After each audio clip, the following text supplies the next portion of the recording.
À l'âge de 25 ans, il régna 29 ans à Jérusalem. Sa mère s'appelait Abijah, fille de Zacharie. Il vint ce qui est droit aux yeux de l'Éternel, entièrement comme avait fait David son père. La première année de son règne, au premier mois, il ouvrit les portes de la maison de l'Éternel et il les répara. Il vint venir les sacrificateurs et les Lévites qui l'ensemblaient dans la place orientale.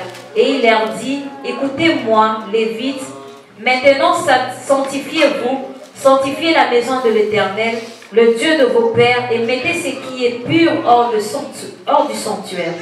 Car nos pères ont péché, ils ont fait ce qui est mal aux yeux de l'Éternel, notre Dieu, ils l'ont abandonné, ils sont détournés leur regard du tabernacle de l'Éternel et lui ont tourné le dos. Ils ont même fermé les portes du portique et éteint les lampes. Et ils n'ont offert à Dieu qu'Israël ni parfum, ni holocauste dans le sanctuaire. Ainsi la colère de l'Éternel a-t-elle été sur Juda et sur Jérusalem, et il les a livrés au trouble, à la désolation et à la moquerie, comme vous le voyez de vos yeux.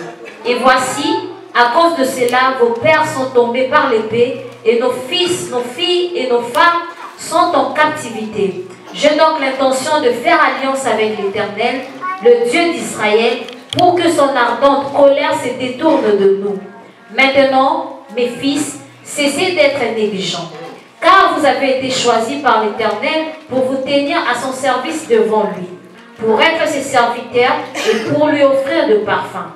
Et les Lévites s'élevèrent, Machat, fils d'Amasaï, Joël, fils d'Azarias, des fils de Kéatites et des fils de Maramites, Kis, fils d'Abdi, Azarias, fils de Jéalélel, et les Gershomites, Joach, fils de Zima, Eden, fils de Joach, et le fils d'Éli, Zavad, Shimir et Jéil, et le fils d'Azapha, Zacharie et Matania, et des fils d'Emma, Jéel et Shimei, et des fils Jédidum, Shemaïja et Isiel.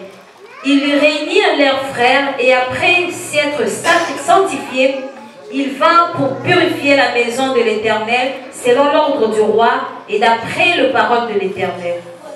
Amen. Parole du Seigneur. Alléluia. Amen. Et devons normalement nous arrêter au verset 11. Nous lisons dans le livre d'Ésaïe 38, verset 1 à 9.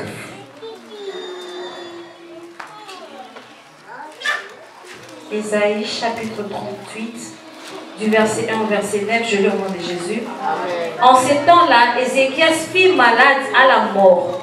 Le prophète Ésaïe, fils d'Amon, vint auprès de lui et dit, ainsi parle l'Éternel, donne tes ordres à ta maison, car tu vas mourir, et que tu ne vivras plus. Ézéchias tourna son visage contre le mur et fit cette prière à l'Éternel.